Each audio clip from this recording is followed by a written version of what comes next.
quar- hoje. Olá, olá, olá, olá. Beijo, beijo, beijo, beijo. Deus abençoe a cada um. Eu quero saudá-los com a paz do Senhor. Hoje nós vamos entrar no capítulo 42. Mas antes eu quero estar comentando com vocês o capítulo 41.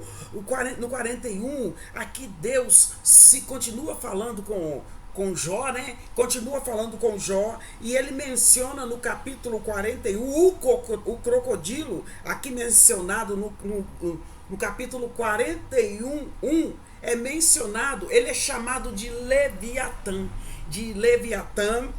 e em outras versões, Leviatã, uma grande criatura marinha, é desconhecida, porém, pela descrição, assemelha-se a um crocodilo e não se trata necessariamente de uma criatura mística, tá? Ele é chamado de Leviatã porque ele era enorme, sabe? Quando fala a época dos dinossauros, tá? Era grandão, muito grandão. O termo Leviatã é usado simbolicamente como objeto de ira de Deus. E se você vai comparar aí o Isaías 27, 1, né? Com o Apocalipse 12, 9, de qualquer modo, o que está sendo argumentado é que Jó e nós humanos, a humanidade, não pode controlar nada. O ser humano acha que pode controlar. Não pode. Nada foge do controle de Deus. E, gente, não é por força, não é por violência, mas é levar para o mundo espiritual. Para o mundo espiritual.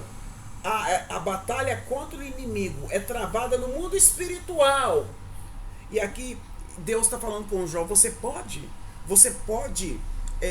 com um anzol apanhar um crocodilo? Nem esse comum que hoje tem aí, né, gente? Que antigamente era gigantesco, né? Ou furar-lhe as bochechas com um gancho? Acaso te fará muitas súplicas? Ou te falarei palavras brandas? Fará ele acordo contigo? Claro que não vai fazer, mas até e aqui está escrito assim, olha, mesmo assim, Jó e a humanidade poderiam controlar nada, e até hoje a humanidade acha que controla. Eu quero ser isso, eu quero ser aquilo, eu quero mudar meu nome agora é esse, eu decidi isso, eu decidi aquilo. Para com isso, gente, para com isso. Quem controla é Deus. Nada foge do controle de Deus. Eu vou viver até o dia que Deus quiser. Não adianta, sabe? Eu estou vivendo o presente hoje, mas o futuro, Deus sabe o que vai acontecer comigo daqui a 2 minutos. E aqui, então eu quero falar com vocês. Acreditar em Deus é bem melhor. Agora fica assim, eu fico pensando que tanto de gente lá preso lá em Brasília, tá? Estão querendo promover um feriado aí para lembrar desse dia aí. Pelo amor de Deus, foi com muita falta de sabedoria. Porque se você não está gostando, leva para o mundo espiritual e ora. E Deus muda. Deus muda. Deus faz acontecer. A nação brasileira está precisando declarar que o Senhor Jesus é o Senhor desse país. Leviatã nenhum, Satanás nenhum tem autoridade aqui nessa nação brasileira, porque a nação brasileira é o celeiro do Senhor Deus, amém? Então, gente, é levar para o mundo espiritual, orar para que a igreja se fortifica, né? E não adianta a gente querer saber tudo do Senhor, não, porque Deus é mistério, tá? E eu quero falar com vocês mais uma vez, esse crocodilo comentado no capítulo 41, ele é chamado de Leviatã em outras versões, tá? Um grande crocodilo, um grande monstro. Então, gente, é isso aí, tá?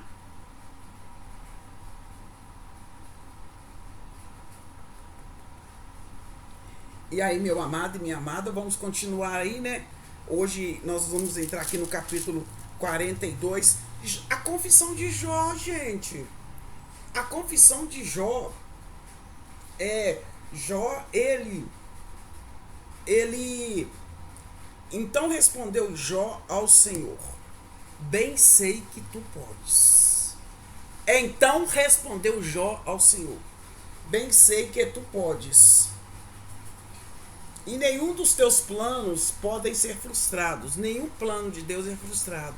Satanás achou que quando Jesus Cristo morreu na cruz do Calvário, ao terceiro dia ressuscitou, que estava morto, ele foi e tomou a chave das mãos de Satanás. Ele achou que tinha vencido.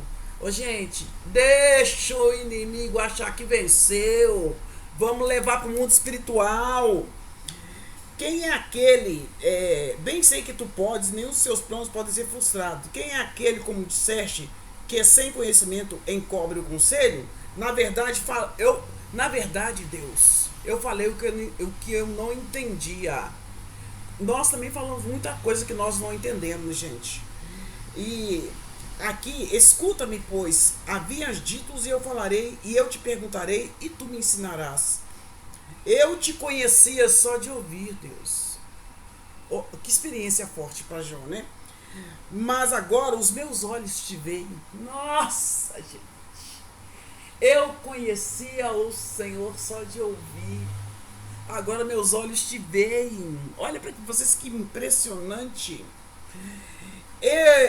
Por isso me abomino. Jó falou, eu me abomino.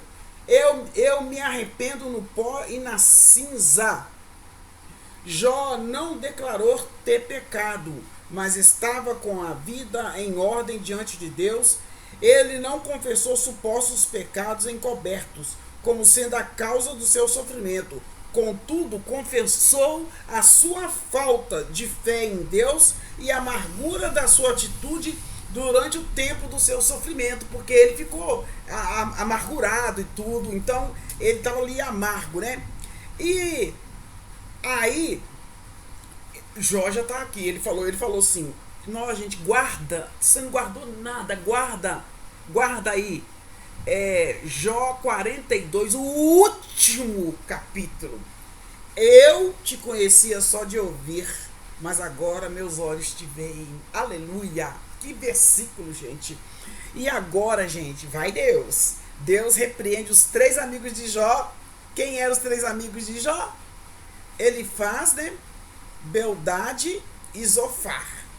Tendo o Senhor falado essas palavras a Jó, desde lá do capítulo 38, então o Senhor disse também a Elifaz, o temanita, a minha ira se acendeu contra ti e contra os teus 2 amigos, porque não disseste de mim o que era reto com o meu servo Jó. Vocês foram incorretos quando falaram de mim. Tomai, pois, pega 7 novilhos, 7 carneiros, e ide ao meu servo Jó, e ofereceis holocausto por vós. O meu servo Jó, ele vai orar por vós, porque dele aceitarei intercessão. Do meu servo Jó, eu vou aceitar a intercessão. Gente, já pensou? Assim, ó, Jó tá lá, naquele estado lá, mas Jó falou. E Deus vai agora conversar com os amigos e falou com Elifaz. Vocês comportaram erradamente com meu servo Jó. Ofereça sacrifício, leva lá, né? Meu servo Jó orará por vós, porque dele eu vou aceitar intercessão. Existem pessoas que Deus não aceita intercessão, não. Tá? E aqui está assim, olha, o meu servo Jó orará por vós, porque dele aceitarei intercessão, para que eu não vos trate segundo a vossa loucura, porque vós não disseste de mim o que era reto, como o meu servo Jó. Então foram Elifaz, Bildade e Zofar, e fizeram com que, como o Senhor lhes ordenara, e o Senhor aceitou a oração de Jó. Olha para vocês ver. Deus restaura a prosperidade de Jó. Mudou o Senhor a sorte de Jó quando este orava pelos seus amigos. No momento, ele estava orando para os seus amigos e Deus mudou a sorte dele. Aleluia, glorificado seja o nome do Senhor Jesus. O Senhor mudou a sorte de Jó quando este orava pelos seus amigos, e o Senhor lhe deu-lhe o dobro de tudo que ele antes possuía.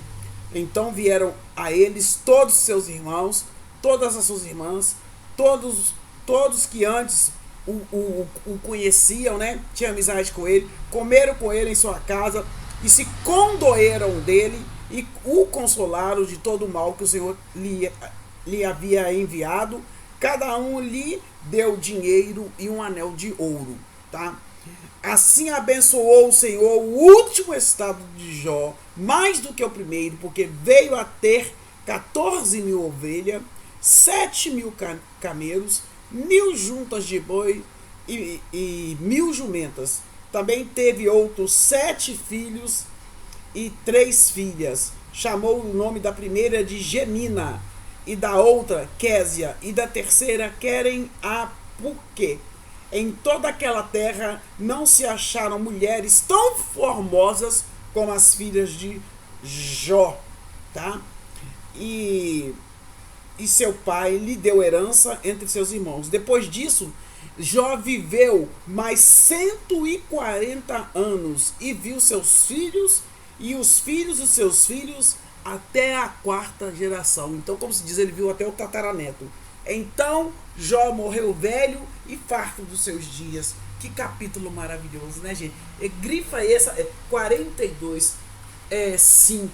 Eu te conhecia só de ouvir, mas agora os meus olhos veem. Aleluia.